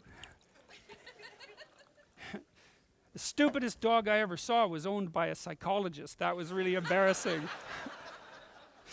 So, okay, so you put the 2 rats together, and there's the 10% bigger rat and there's the 10% smaller rat, and the 10% bigger rat stomps the small rat and pins him. So he wins. And so now you're a postmodernist doing the experiment, and you say, powerful tyrannical rat dominates hierarchy. Really, really, that's what you conclude. End of experiment. And it looks correct, because powerful, dominant rat dominated and won. It's like, okay, except for one thing. Rats live with rats. They don't wander.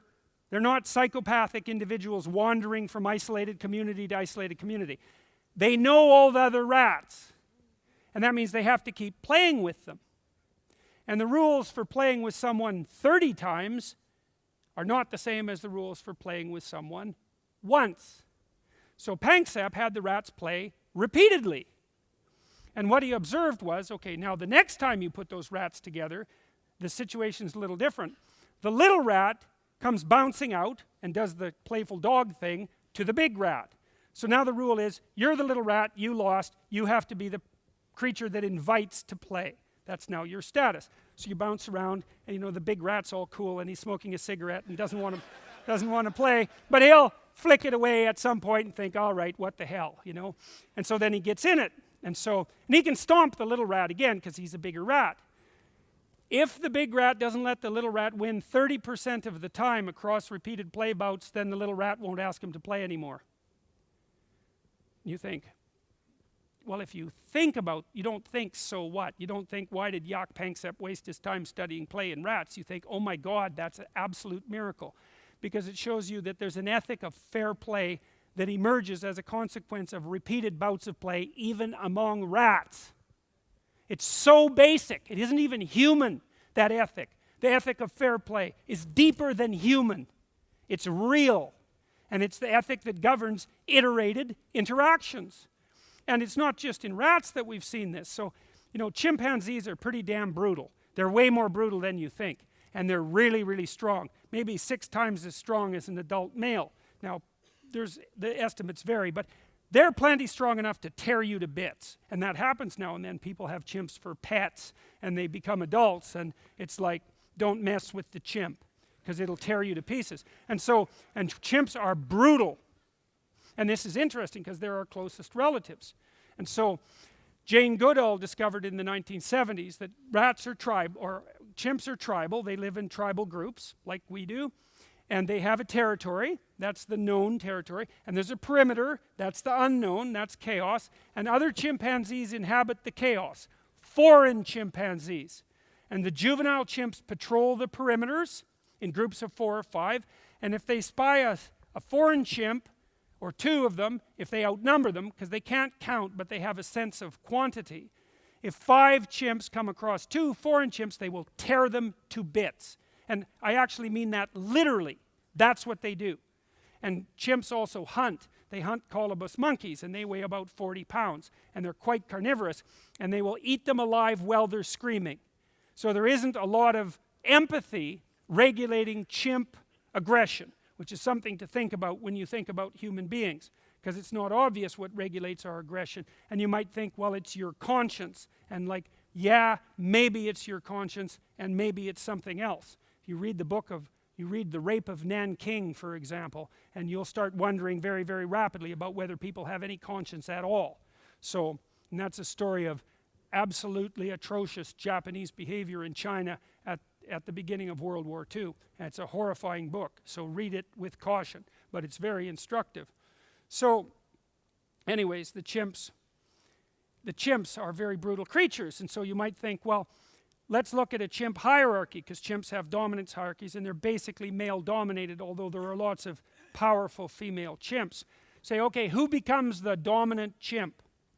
And the answer might be, and this would be the postmodern answer, the most powerful, tyrannical, brutal chimp rules. Because it's power that moves you up the hierarchy. It's like, that happens sometimes among chimps. But you know what happens to tyrant chimps? They have an off day. And 2 subordinate chimps, each 3/4 the size, gang up to make a 1.5 super chimp, and then they tear him to pieces. Right, so here's the rule if you're a chimp. Tyrants meet bloody ends. So how do you conduct yourself as a chimp if you want to be at the top of the hierarchy and have preferential access to the things that being at the top of the hierarchy would give you? And the answer is, engage in mutually reciprocal interactions with your peers. The chimps that rise to the top, that stay there stably, and also have the most stably functioning troops, by the way, are the ones that have friends that are long-term and permanent, and engage in reciprocal interactions not only with their friends, but also with the females and the infants. And so even among chimps, patriarchal tyranny, A, is not the norm, and B, is not the proper mode of approaching the situation. And so that speaks to a broader ethic, the same kind of ethic that is spoken to with regards to the rat studies of play behavior. And you can see this sort of thing throughout the animal kingdom.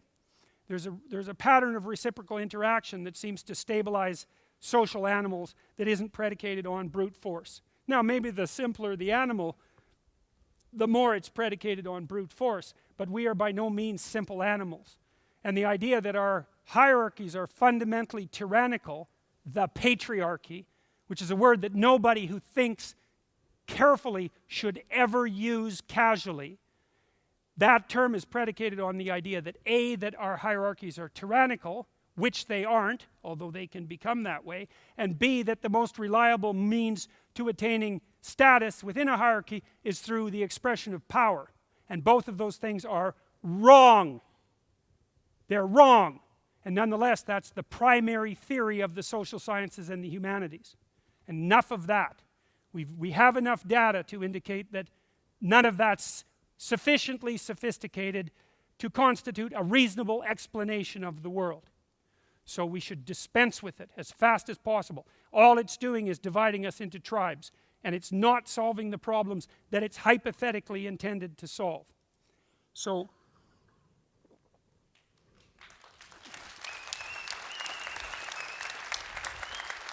Okay, so now back to the question. So there isn't a hierarchy, there's a set of hierarchies. And it's like the set of games. So here's what you're telling your child when you say, it doesn't matter whether you win or lose, it matters how you play the game. What you're telling them is, life is not a game. It's not even a sequence of the same games. It's multiple sequences of different games. And if you want to be a successful player in the set of multiple sequence of different games, then you have to adopt a higher order ethic. And you don't subordinate that ethic to victory in any one game, ever. So you put the manner in which you play above your victory in each instance. And the reason that that produces the best possible outcome for you is that you get invited to play the largest number of games. And so let's go back to rule 5. Don't let your children do anything that makes you dislike them. Okay, so let's say you like your children. Let's say you love your children and you want the best for them. You detach yourself a little bit and you think, well, I'm not going to be around forever, and they're going to deal with a lot of different people. Single people, like individuals, groups of people, children, and adults. And what they have to be prepared for is to interact with that set of people in the best possible manner. And so what do you want? Well, let's say your child's 2 and is still pretty egocentric, because children, 2-year-olds are quite egocentric. They can't share yet. They don't really learn how to share in any technical sense till they're about 3.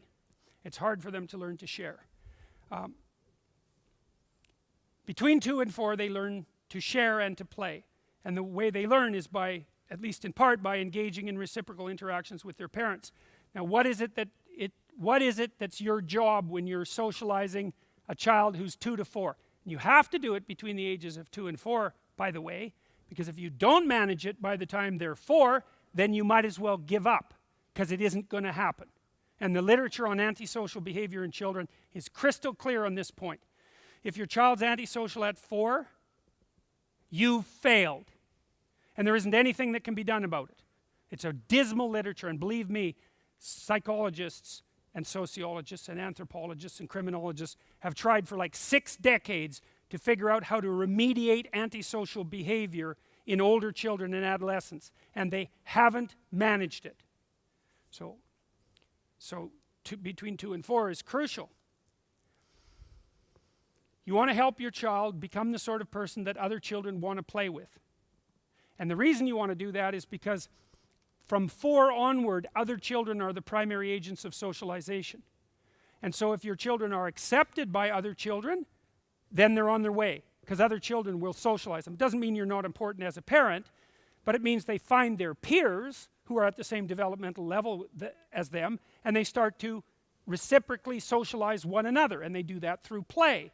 And so if you've prepared your child to be a great play companion, then you can just stand back and let it happen. And you have to be around when something breaks down, when the system doesn't work properly. You have to be there as a resource. But basically you can sort of push them out onto the playground and say, you know what to do, go play.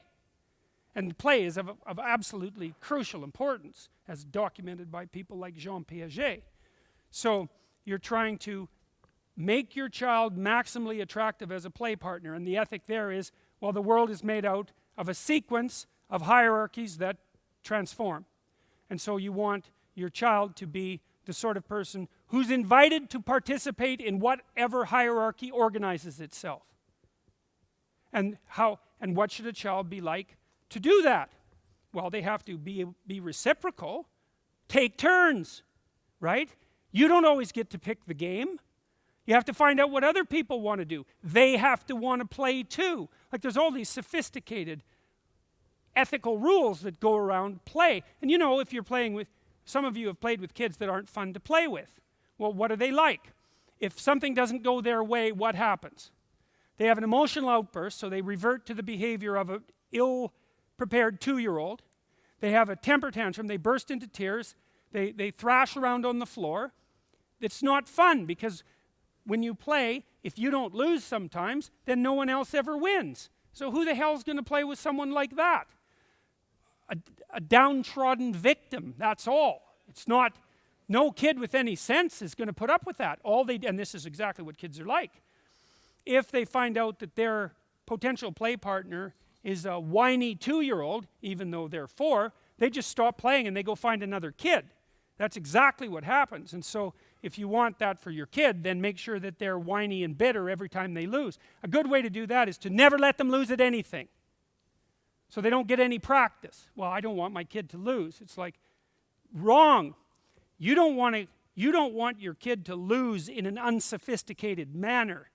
That's not the same thing at all. And if you think the way you accomplish that is by never having your kid lose, then we're back to the you shouldn't even own a dog problem.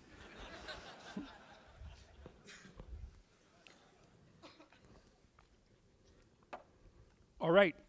So then you might take apart, what does it mean to be a desirable play partner? Assuming you're going to play reciprocal, repeated games across all sorts of different contexts. Well, there's a whole ethic that emerges from that.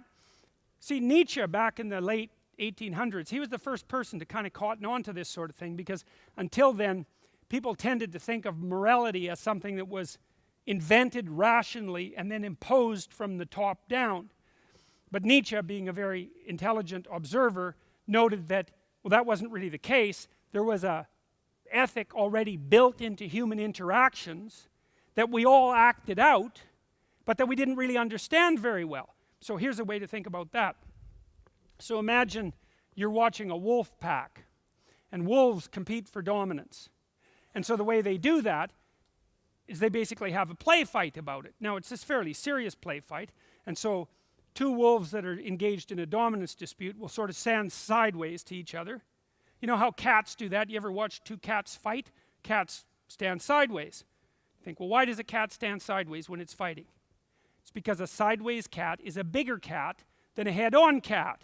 So the cat's trying to intimidate the other cat, so it stands sideways. Then it puffs itself up, including its tail. And the reason it does that is so that it looks bigger. Because the cats don't want to fight. They want to threaten until one cat backs down. And so they puff themselves up and they make horrible noises and they face off against each other. But they don't want to fight because the 2 cats that are fighting might damage each other. Then a 3rd cat comes in and wins. It's a stupid strategy. So so most animals don't like to fight because they might damage themselves, and then another interloper will just win. It's a stupid strategy. And human beings are quite a bit like that. We do a lot of posturing and defensive display and aggressive display and all that, but we don't fight very often for the same reasons. And it's only when those other mechanisms break down that we actually fight. So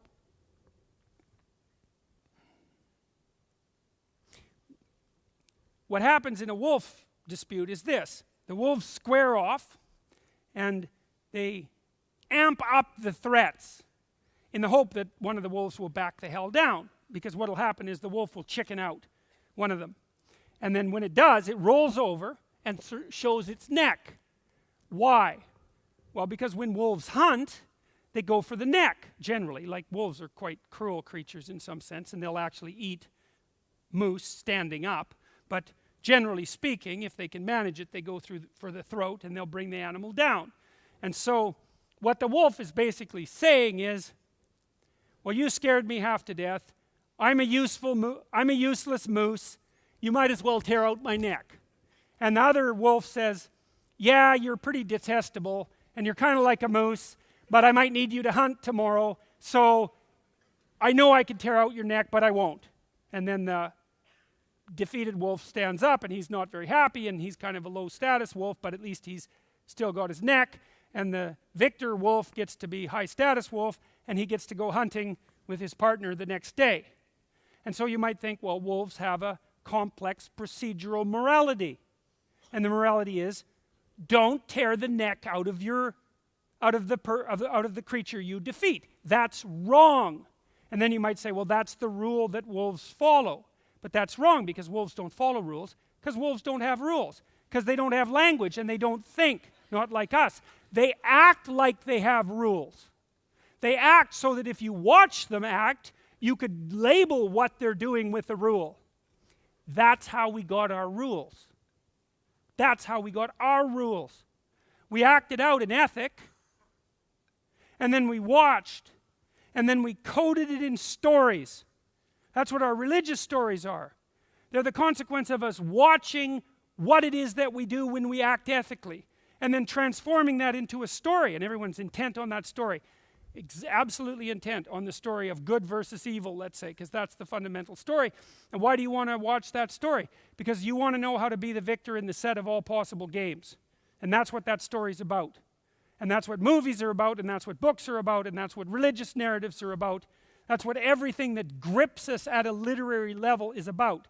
And the reason that it grips us is because that's what the world is made of, and that's what we need to know.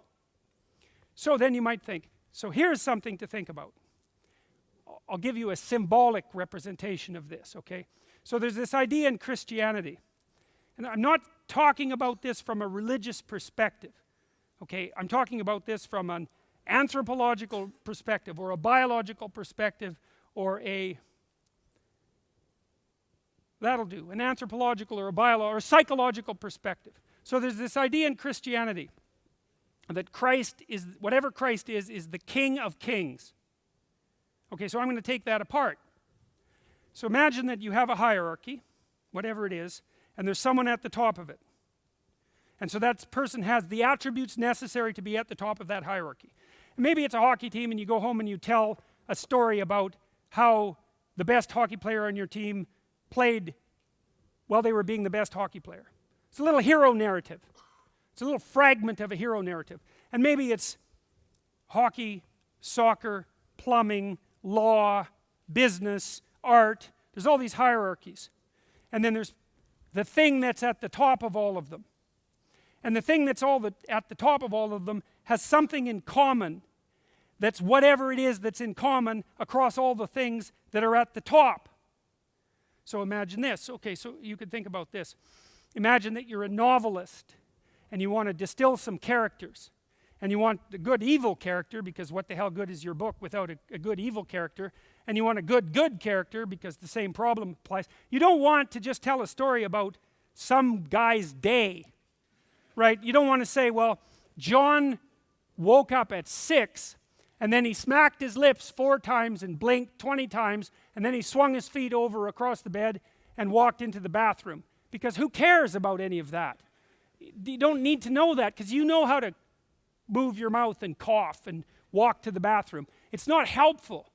You want a distillation. You want the novelist to have watched a bunch of people and abstracted out someone who's good in a way that's good across a bunch of people. And you want him to have abstracted out someone who's evil that's abstracted across a bunch of evil characters. So you see that in Hamlet, for example. You see that in Dostoevsky, where the characters are bigger than life.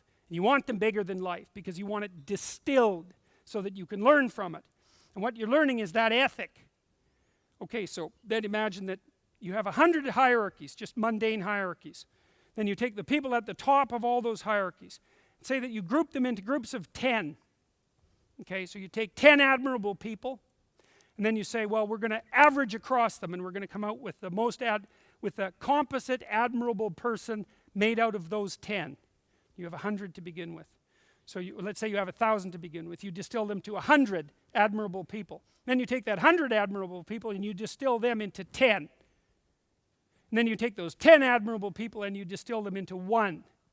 And what that 1 is what's admirable across the entire set of admirable people. That's a divine figure in a mythological story. That's what it is. And so the Christian idea is Christ is the King of Kings. And that's what it means. You go into a cathedral, and the cathedral is a cross, by the way. And the cross is the place where suffering is accepted. And the cross is a dome over it, and that's the sky. Okay, so there's an idea in the cathedral, and the idea is that the place of the cross, which is where suffering occurs, is the center of the universe, which is the dome. And then you look up at the dome and you see this figure staring down at you. That's the King of Kings. And that's how to behave in the world. That's what that image represents. And you think, well, what does it mean? Well, here's a way of unpacking it. And this is associated with the idea of how to behave across the set of all possible hierarchies. Well, what should you do? Well, according to rule 1, you should stand up straight with your shoulders back. Okay, now, some of the people who've been criticizing me say, well, because I point out that hierarchies exist, I'm justifying them. It's like, pointing out that something exists is not the same as justifying it. It's just pointing out that it exists. And pointing out that it exists without justifying it is certainly not saying that the way to attain dominance in a hierarchy is through power, which is the other thing that I've been criticized for, which is not what I'm saying. In fact, I'm not saying that, I'm not even saying that a little bit. It's exactly the opposite of what I'm saying. You say, well, if you stand up straight with your shoulders back, isn't that a powerful stance? And the answer is, well, actually, no. A powerful stance is this, right? Well, not really, because I'm not very good at it, but if I knew what I was doing, this would be it. And I put myself sideways so I'm not much of a target, and I'm ready for attack. Okay, that's not this stance. This stance is different, right? And that isn't this stance either. This is a defensive crouch. This is what happens if you're depressed and anxious, right? This stance is, I'm willing to take what the world throws at me, right? And that might be the trials and tribulations that are associated with the hierarchy, because that's a tough battle in and of itself, but it also might be all the terrible unknown things that are going to come your way. And what's the right attitude? Is stand the hell up with some courage and take it, right? Voluntarily, with courage. So it's actually a stance of maximal vulnerability. Vulnerability adopted voluntarily. That's what the crucifix represents, just so you know. It represents the willingness to take on the suffering of the world voluntarily. The whole thing. And that's associated with what's ever at the top of the hierarchy. So the idea is the best possible strategy that you have to be successful across the set of all possible hierarchies is to maximally accept the fact that you're vulnerable. To accept that as the price of being. And that's the essential message. It's not only the message of Christianity, by the way. You see this sort of idea expressed in all sorts of religious structures. I mean, the Taoists, to return to them, say, well, where should you be in the world? The world is made out of the catastrophe of chaos and the tyranny of order. Where do you stand in that place? And the answer is, with one foot in chaos and one foot in order. That's the line down the middle. That's the Tao. That's the way. That's the point of meaning. It's the same place that's at the center of a cathedral. It's the same idea. You stand there because you're secure, because you have tradition and the power of your civilization behind you. And you have one foot in chaos because that's not enough and never will be. And the instinct that puts you there is the instinct of meaning. And you can use that as a guide. And it's a deep neurological instinct. It's not some epiphenomena. It's the most real thing there is, as far as I can tell. And associated with that is a certain attitude towards life, which is to venture courageously out into the unknown, is to put yourself on the line, right? To heed the call of adventure, to risk yourself voluntarily. You have no choice anyways, right? Because you're in this all the way. There's no out that isn't death. The full catastrophe is at your feet. You can't evade or escape that. But what you can do is choose how it is that you're going to confront it. And so rule one is to stand up straight with your shoulders back and to manifest. And this is the thing that's so amazing about this, I think. And that what lends a kind of ultimate reality to the idea of positioning yourself properly. You might say, well, let's presume that you're a very pessimistic person or a very realistic person. And you say, well, what's the fundamental reality of life? You say, well, it's suffering and malevolence. It's like, okay, it's a hard argument to forestall. But I don't think it's true. It's true, but it's not the final truth. The final truth is, despite the fact that that's true, the ability of the human spirit to prevail is more powerful than death and evil. That's the truth. And you know that. You know that. First of all, you know that because you're ashamed that you're not everything you could be. You know that because the people that you admire are people who manifest courage in the direst of straits. And you know that as well because when you meet people like that and you're not like that, they shame you. That speaks to your deepest possible instinct. You know what you could be. And you know too that you see people contend with situations that are so difficult that it's truly a miracle that they can contend with them. You know, and I think of people, well, I think of people who work in funeral homes. That's a good example.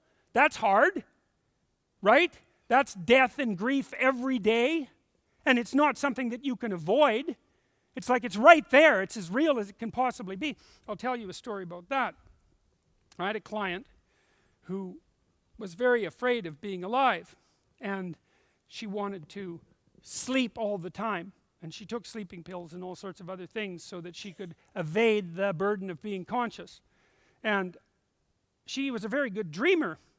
And she wasn't doing well in university. And she had a dream one night that a gypsy told her that she was actually lucid during her dreams, by the way. And she could ask her dream characters what they meant and they would tell her, which was something I'd never seen anyone else manage.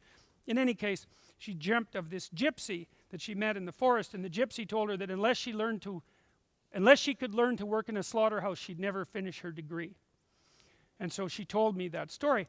I don't know if you know this, but the classic treatment for people who are afraid of things is to expose them to what they're afraid of, which is a good lesson if you have children, because you want to expose your children to challenges because that makes them stronger.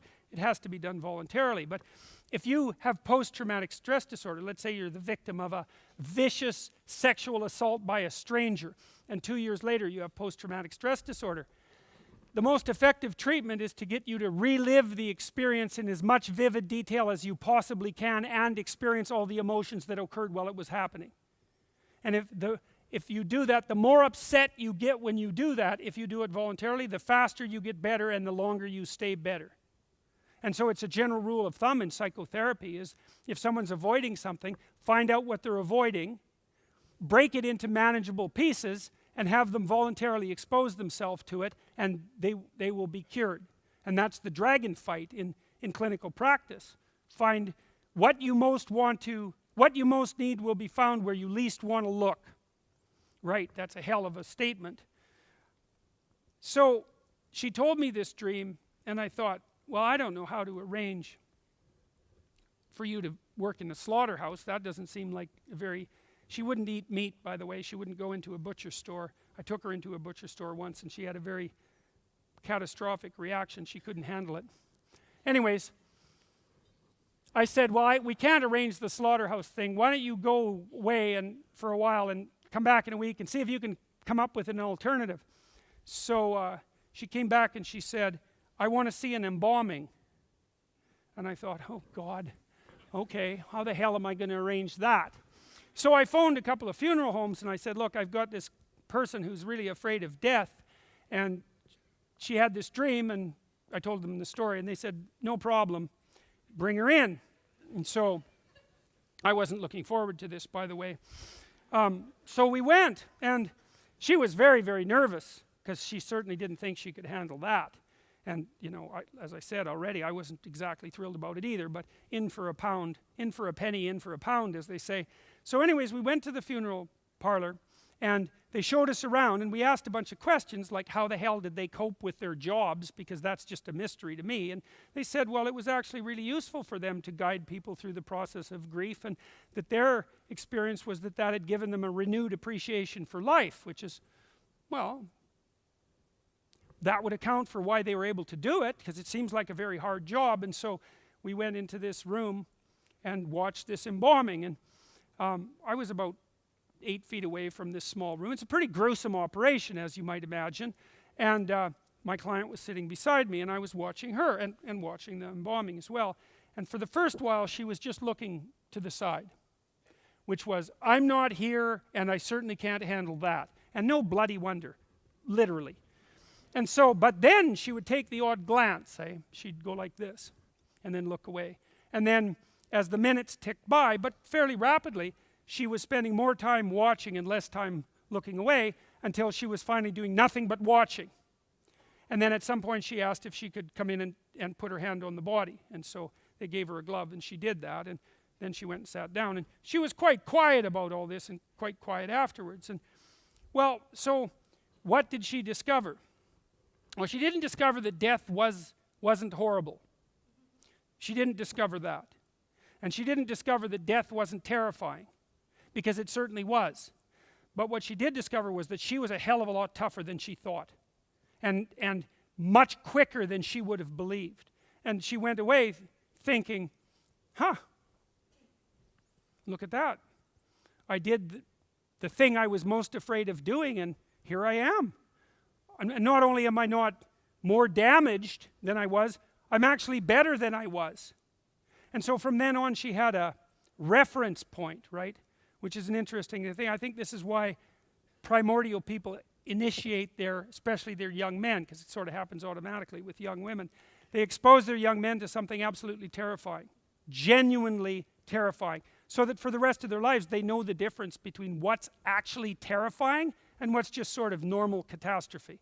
Because you really need to know that, right? Because you need to know that you can prevail. And one of the things she learned as a consequence of that exposure was that she could prevail despite the realities of life.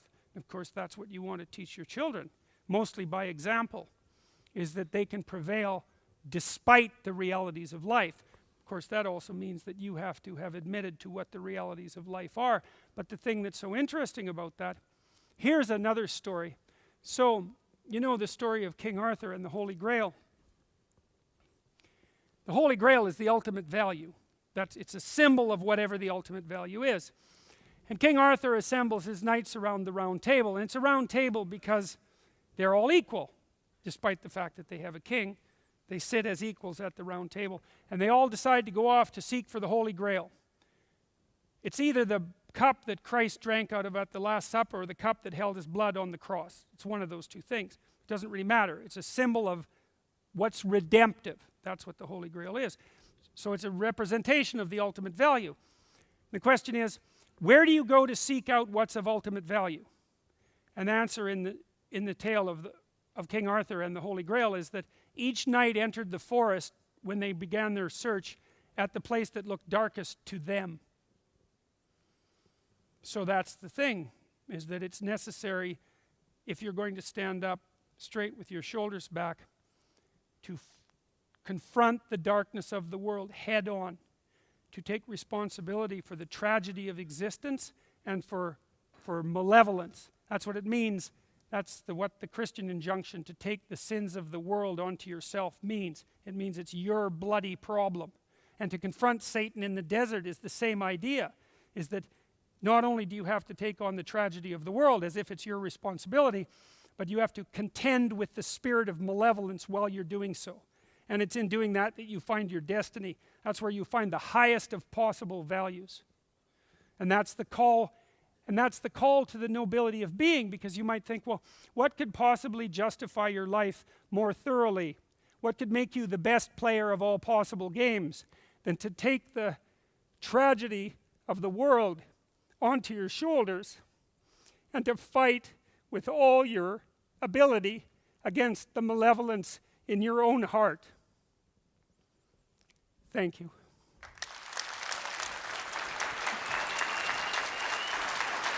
Thank you.